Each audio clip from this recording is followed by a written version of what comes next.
Crystal chandeliers scattered rainbow light across the Westwood Hotel ballroom, and Seattle's elite drifted from one polished conversation to the next. At 28, Meline Foster felt painfully out of place in her modest black cocktail dress, the only formal outfit she owned.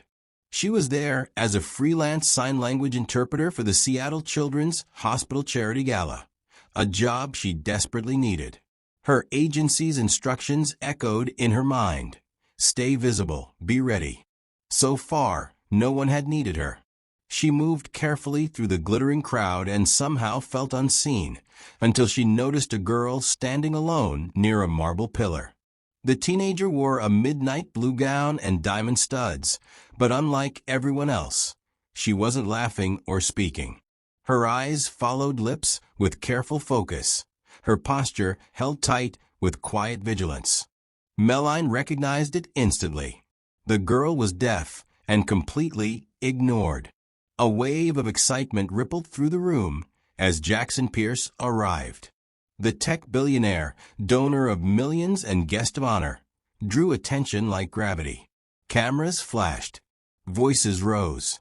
Meline glanced back at the girl, just in time to see the expression on her face, something that blended pride and resignation. Of course, his daughter. And yet he never looked her way. Without overthinking it, Meline crossed the room and lifted her hands. "Hello. I'm Meline. What's your name?" The girl's face lit up. The reserved mask fell away into unmistakable joy. "Olivia. You know ASL. I'm an interpreter," Meline replied, signing gently. "I work with the Children's Hospital sometimes." Relief softened Olivia's shoulders. "I've been standing here all night pretending I don't exist." Her silent laugh was sharp and expressive. "People shout at me, over-enunciate, or talk about me like I'm not here." Meline smiled, because she understood too well. As they talked, Olivia relaxed, revealing quick wit and sharp intelligence. She spoke about school, about feeling caught between worlds, never fully belonging. "The hearing kids think I'm untouchable. The deaf kids think I'm spoiled." She shrugged, but the loneliness still showed, and her eyes drifted again and again toward her father across the room.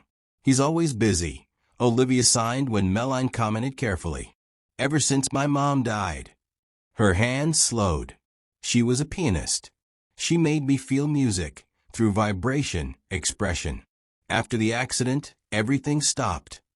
Olivia explained how she'd lost her hearing in the same crash that killed her mother.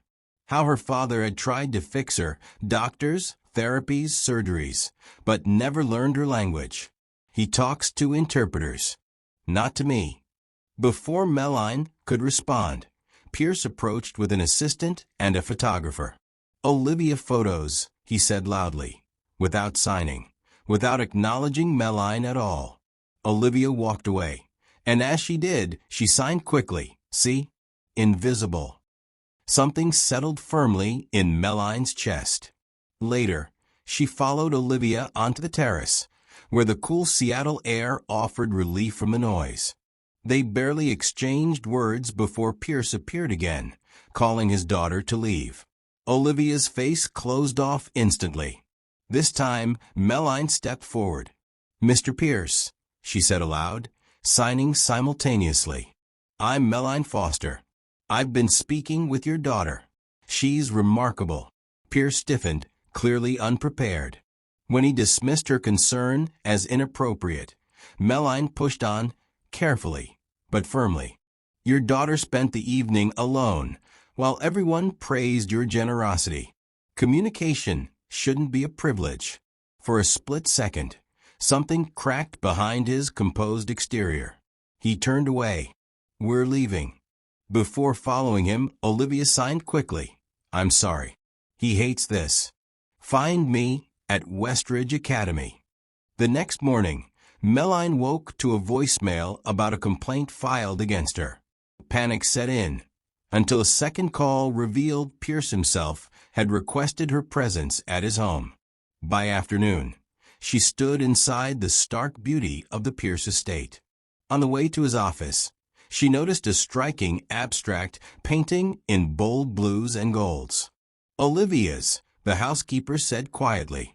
Inside the office, Pierce surprised her again. Instead of reprimand, he apologized. Her words, he admitted, had been uncomfortable, but true. He explained the accident, the denial, the years spent chasing cures instead of connection. By the time I accepted reality, he said quietly, I'd already failed her. Meline listened, understanding now that beneath the power and control was a man who had lost his wife, and slowly his daughter too, and perhaps, at last, wanted to find his way back. Interpreters, specialists, tutors, people I paid to communicate with her, so I wouldn't have to confront my own failure. Jackson Pierce reached for a framed photograph on his desk and turned it toward Meline. The image showed a younger version of himself beside a striking woman and a small, radiant Olivia, taken before the accident. My wife, Catherine, he said quietly. She started signing with Olivia when she was still a baby. They called it baby sign back then. Catherine believed communication mattered more than perfection. She was a concert pianist, yet she always said music was only one language among many. Meline nodded. Olivia mentioned her mother was a pianist. She said the house used to be full of music. Pierce's eyes lifted sharply. She talked about Catherine? His voice softened. It was. After the accident, I couldn't bear it. I sold the piano, packed away the records. I told myself I was sparing Olivia the pain, but really I was sparing myself. Meline watched grief and regret ripple across his carefully controlled expression. Her anger began to shift into something more complicated. Why did you ask me here today? She asked gently. He straightened, slipping instinctively into executive composure. I want to hire you. Not through your agency. Directly. Meline blinked. To interpret for Olivia? No, he said firmly. To teach me ASL. The words landed heavily between them. I should have learned years ago, he continued. I want to speak to my daughter myself. No intermediaries. Meline leaned back, genuinely surprised. Learning ASL takes time. Consistency. This isn't a quick skill. I know, he said. I'm prepared to commit, twice a week, more if possible, for at least a year. Then he named her compensation. It was more than enough to erase her financial stress, but money wasn't the question that mattered. Why now, she asked. What changed? His expression softened. Last night, I watched Olivia when you spoke to her. I haven't seen her look that alive in years. He reached into a drawer and handed her a folded note. Inside, Olivia's handwriting read, Dad, for 10 minutes last night, someone saw me, not Pierce's deaf daughter. If you truly want to honor Mom, remember what she believed. Healing begins with being heard. I haven't been heard in a long time. Meline carefully refolded the paper, her throat tight. I've spent years funding programs and buildings, Pierce said quietly, all while avoiding the one investment that mattered. It's not too late, Meline said. Olivia's still young. She leaves for college next year. Harvard, he said, pride flickering. I have limited time to repair what I broke. Meline held his gaze. I'll teach you. But understand this. Learning ASL won't automatically fix your relationship. I understand, he said, and I'm willing to do the work. The office door opened, and Olivia stepped inside. When she saw Meline, her face lit up. You came. Your father invited me, Meline signed back. Olivia looked between them, confused. Pierce cleared his throat awkwardly. Miss Foster will explain. I have a call. At the door, he paused. Olivia, we'll talk later. As soon as he left, Olivia signed rapidly, eyes wide. Am I in trouble? No, Meline assured her. Your father hired me to teach him ASL. Olivia froze. You're serious? Completely. She sank into the chair, hope battling disbelief. He won't stick with it. Maybe this time's different, Meline said gently. Why would it be? Because this time, Meline replied. He's not trying to fix you. 3 weeks later, Meline sat across from Pierce as he painstakingly fingerspelled. Meeting. Good, Meline said, signing and speaking. But there's a faster sign for that. Frustration showed as his hand stumbled. I'm too old for this. You learned Mandarin, she reminded him.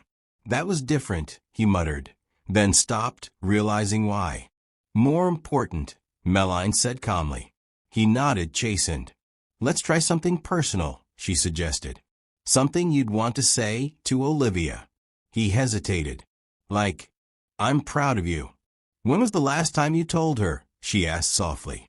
Silence answered. Meline demonstrated the sign. He copied it carefully, almost reverently. Perfect, she said. Now I love you. The sign overwhelmed him. He turned toward the window. I haven't said that since Catherine died, he admitted. Every time I see Olivia, I see what I lost. You were driving, Meline said gently. He nodded once. Black ice. Catherine died instantly. Olivia woke up unable to hear, and I couldn't reach her. He spoke of sleepless nights, of her screaming without sound, of how only drawing calmed her. And now she's an artist, Meline said. A gifted one, he replied. Harvard accepted her. Later that day, Meline met Olivia near her school. How's my father doing? Olivia signed. Better than you think, Meline answered honestly. I'll believe it when I see it. He told me about the accident, Meline added. Olivia stiffened. He never talks about that. I think he carries a lot of guilt. He should, Olivia signed sharply. Not for the crash, but for disappearing afterward. She told Meline about boarding schools, scheduled visits, interpreters standing between them, returning home to a man who felt like a stranger. Meline felt the ache of it deeply. Two people locked apart by grief and silence. Then Olivia changed the subject. Why did you leave your school job? Meline hesitated. Officially? Budget cuts. Truthfully, I was getting too emotionally involved with my students. Olivia looked intrigued. What does that mean? It means I drove deaf kids home when their parents forgot them, Meline replied lightly. Or pushed too hard for resources schools said they couldn't afford. I was told I cared too much. Olivia studied her. Is that why you confronted my father at the gala? Probably, Meline admitted. It wasn't very professional.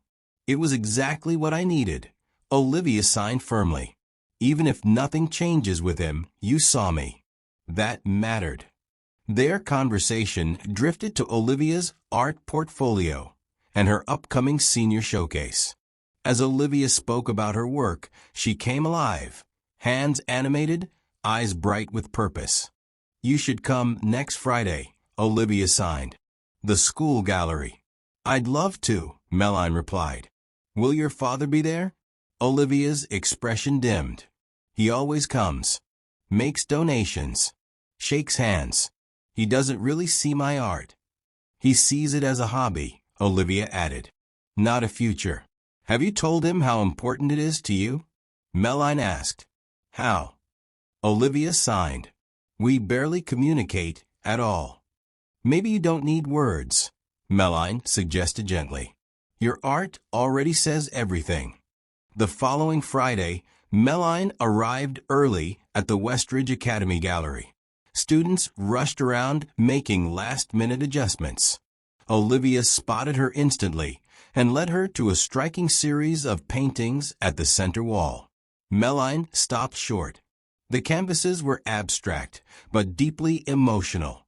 Color and motion conveying grief, rage, healing. One piece dominated the display, split in two. The left side swirled with violent reds and blacks. The right softened into blues and golds, emerging toward order. The title read, After Silence. It's about the accident, Olivia signed quietly. Meline noticed faint words embedded in the dark half, scraps of remembered sound, while the lighter side formed shapes of signing hands.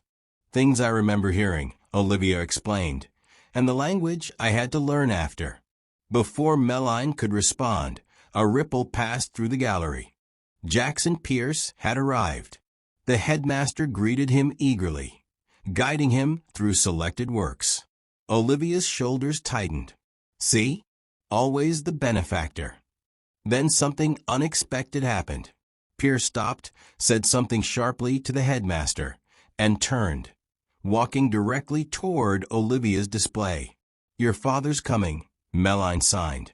Pierce stood silently before the paintings, truly seeing them for the first time. When he read the title, his breath caught. Then, in full view of the crowd, he raised his hands and signed, slow, deliberate, imperfect. These are beautiful. I am proud of you. Olivia froze. For a moment, Meline feared she wouldn't respond. Then Olivia signed back, fingers trembling. Thank you. It was simple, incomplete, but real. Something shifted irrevocably. Soon, the headmaster announced the evening's formal program, praising donors, especially Pierce, before revealing the recipient of the Catherine Pierce Memorial Scholarship, funding a year of study in Paris. Meline saw Olivia stiffen. Miss Olivia Pierce. Applause erupted. Instead of stepping forward, Olivia turned and walked out. Pierce followed immediately. Meline hesitated, then went after them. She found them in an empty classroom. Olivia was signing furiously, too fast for Pierce to follow. She's angry, Meline said softly, translating. You created the scholarship in her mother's name without telling her, and you made decisions about her future without asking. I thought she'd be pleased, Pierce said, shaken. I don't want Paris, Olivia signed sharply. I chose Harvard. You've done this my whole life, she continued, hands cutting the air. Deciding what's best without asking what I want. Pierce's composure cracked. I was trying to protect you. You sent me away, Olivia signed, tears streaming. For 9 years. The truth landed like weight. I was terrified, Pierce admitted quietly. Terrified of failing you. Of losing you again. So instead of learning how to talk to me, Olivia signed slowly. You sent me away and paid people to replace you. Pierce nodded. I chose the coward's way. A long silence followed. Finally, Olivia signed, softer now. I don't want Paris. But maybe someday we could go together. Pierce swallowed hard. I'd like that very much. Then, slowly but correctly, he signed.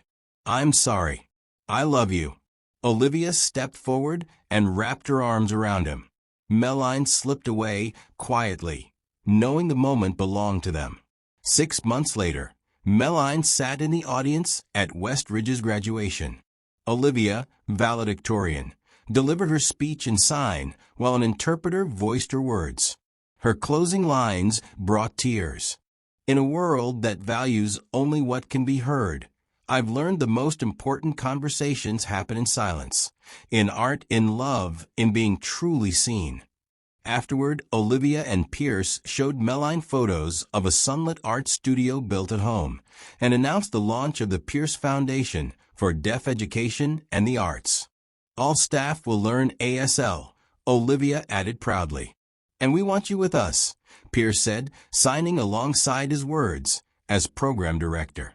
Meline looked at them, father and daughter finally speaking the same language, and smiled. I'd be honored.